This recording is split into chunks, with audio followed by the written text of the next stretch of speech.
चलिए ध्यान दीजिएगा, सिविल कोर्ट, याद रखिएगा ये प्रैक्टिस सेट है, ये कोई ऐसा नहीं है कि पूछा हुआ एग्जाम का ही क्वेश्चंस है।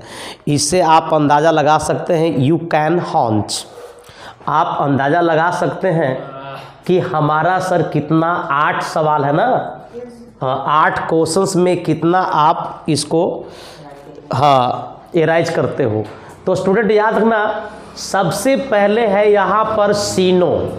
स्टूडेंट ध्यान दीजिएगा, सीनो का एक रूल होती है, please try to get about my point, this is the rule of सीनो। सीनो का एक रूल होता है कि इसका अर्थ होता है, हिंदी में अगर हम बात करते हैं, be just ever try to talk about Hindi, तो हिंदी में इसका होता है प्रवाची शब्द होती है, समझिएगा।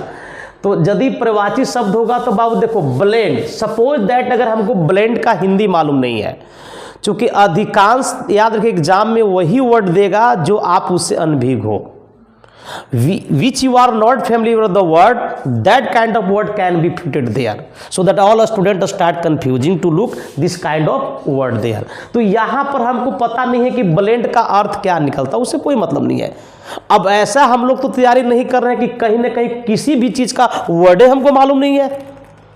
तो अगर हम बात करते हैं सर यहाँ पर एक वर्ड लेते हैं डिवाइड, तो स्टूडेंट सुन लो, तो डिवाइड लेते हैं, तो डिवाइड का मतलब होता है बांट देना, यानी कि अलग कर देना। चलिए आइए, पार्ट, अब पार्ट का हम 2 चीज बताए थे स्टूडेंट, याद रखिएगा, कल ही हम कल नहीं 2 दिन पहले हम बात किए थे आप लोग से कि देखो बाबू पार्ट का मतलब हिस्सा होता है, पार्ट का मतलब भाग होता है, अब पार्ट का मतलब भर भी होता है, जिसका अर्थ होता है अलग होना, यानी कि जुदाई होना। तो स्टूडेंट डिवाइड और पार्ट दोनों तो सेम हो गया। अगर ये आंसर होगा तो फिर ये क्यों आंसर नहीं होगा? इसका मतलब है कि इसको हम आउट करें, इसको भी हम आउट करें। अगर हम सेपरेट की बात करते हैं, चलिए बताइएगा, सेपरेट का मतलब ही होता है अलग करना, तो इसका भी लपटा गया इसी में सर। अब बच गया सर ब्लेंड, तो ब्लेंड का हमारे पास 3 ऑप्शंस आउट हो चुका है, एक ऑप्शन बनता है मर्ज। तो ब्लेंड का जो सिनोनियम्स होगा सर वो होगा मर्ज, और मर्ज का मतलब होता है टू मिक्स, मिश्रण कर देना, मिला देना, तो फिर ब्लेंड का अर्थ वही होगा सर। तो इसका पहला क्या हो जाएगा स्टूडेंट? डी आंसर हो जाएगा। पहला क्या हो जाएगा? D. Next, you have packed your warm clothes, you have packed your warm clothes, please try to get, this is your question tags. और क्वेश्चन टैक्स सर आप एकेडमिक लेवल पर पढ़ चुके होंगे सर। तो याद रखिएगा, हमको टैक्स बनाने के लिए कोई चीज़ की आवश्यकता तो नहीं है, सिर्फ ऑक्सिलरी वर्ब नॉट और सब्जेक्ट। नॉट कैन बी और नॉट कैन नॉट बी, क्योंकि सर डिपेंड करता है तुम्हारा सेंटेंस पर। तो first you have to find out कि you have packed your warm clothes. चलिए मनीष जी बताइए कि दिस इज पॉजिटिव है, this is negative sentence. Positive हो गया तो 100% टैक्स मेरा निगेटिव हो जाएगा सर, एकदम तय है कि सेंटेंस यदि पॉजिटिव हो तो टैक्स हमारा निगेटिव होगा, ये 100% तय हो जाएगा। तो स्टूडेंट एक चीज याद रखना, अगर हम निगेटिव की बात करते हैं स्टूडेंट तो हमारा डीड, हमारा हैव, यानी कि ए और बी हमारा आउट हो चुका है, क्योंकि यहाँ पे सेट क्या करना है, what have to set, we have to set negative. तो निगेटिव के लिए सर डीड का जिक्र तो कहीं पर है नहीं सर, क्योंकि यहाँ पर है प्लस V3, तो इसका ऑक्सिलरी वर्ब होगा सर। तो याद रखिएगा ऑप्शन नंबर सी हो जाएगा, हैवंट यू, इसका टैक्स बनेगा। Listen sir, select the miss spelled word. Sir ये तो आसान चीज़ है, इसमें तो स्पेलिंग को टेस्ट करना है कि कहाँ पे मेरा स्पेलिंग गलत है। याद रखिए, कभी कभी एडमिशन में 4 गो लिख देता है, कभी कभी ग्रामर के स्पेलिंग पूछ लिया जाता है, कभी बिस्कुट का स्पेलिंग डाल देगा। तो सर ये आपको तय करना है कि किसका स्पेलिंग सर यहाँ पर मिस स्पेल्ड है, यहाँ सही नहीं चुनना है कि यहाँ, बाबू ध्यान दो, यहाँ पर मिस स्पेल्ड है। अगर मैं बात करता हूँ मेंटर की, तो सर याद रखें मेंटर अपने आप में बिल्कुल सही है। अगर मैं सुपेरियर की बात करूं तो सुपेरियर भी अपने आप में सही है, हमको गलत निकालना है। अगर हम क्रिकेटर की बात करें तो क्रिकेटर भी अपने आप में सही है।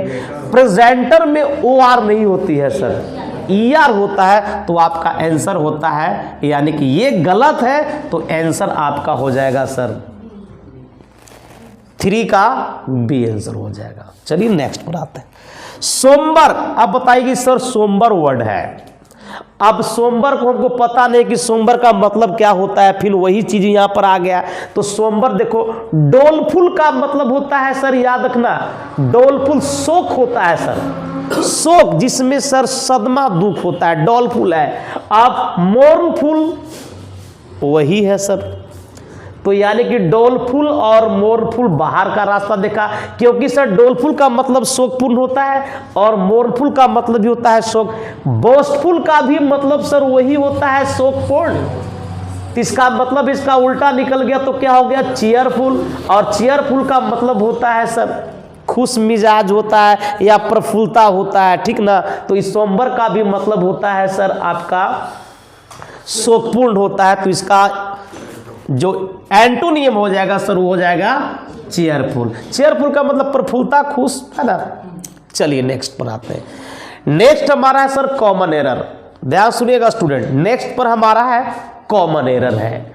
अगर हम कॉमन एरर की बात करें, चलिए रिंकी जी बताइएगा, हमने आपको एक लॉजिक दिया था कि कहीं पर भी सर अगर वर्ब मेरा टू के बाद आने वाला क्या होता है, V1 होता है, इन्फिनिटिव होती है ना।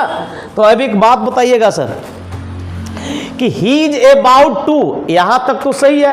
टू के बाद कब होगा कि कमिंग होगा, क्या होगा, कब। तो सर पार्ट कहां पे खराब हो गया, यानी यहां पर आपको क्या करना पड़ेगा स्टूडेंट, कम करना पड़ेगा। तो इसके हिसाब से आपका सर पार्ट क्या हुआ, बी तुम्हारा गलत हो गया सर। चलिए नेक्स्ट पर आते हैं sir. This is voice. Voice मैंने पढ़ाया है, I have taught you voice. तो याद रखिएगा, the green leaves of plants absorb the carbon dioxide. Tanu ji बताइएगा कि इसमें वर्ब कहां है बाबू तुम्हारा, देखो तो इसमें वर्ब कौन है, क्या है वर्ब, वर्ब क्या है, वर्ब आपका एब्जॉर्ब है। अब बताइए कि एब्जॉर्ब है तो इसका सब्जेक्ट कौन है, द ग्रीन लीव्स है, और लीव्स के अकॉर्डिंग तुम्हारा ये V1 है स्टूडेंट। अब यदि V1 है तो देखो तो इज वाज हमारा कट गया, आर कट गया और बीइंग हमारा कट गया, यानी टोटल तो हमारा कट गया। तो क्या आंसर हो जाएगा, ए हो जाएगा, यानी 6 का ए आंसर होगा। चलिए नेक्स्ट पर, चलिए ध्यान दीजिए। A large area of land between hills, पहाड़ियों का छोटा भाग को क्या कहते हो स्टूडेंट, एक बात बताइए, पहाड़ियों का छोटा भाग है, बिटवीन हिल्स एक छोटा सा एरिया है, तो उसको क्या कहोगे, प्लेटू नहीं कहेंगे, तो सर भूमि टाइप का होता है, बीच मने होता है, गल्फ मने खाड़ी होता है सर, उसको वैली कहते हैं सर। तो ये रहा सर आपका आंसर, बताइए।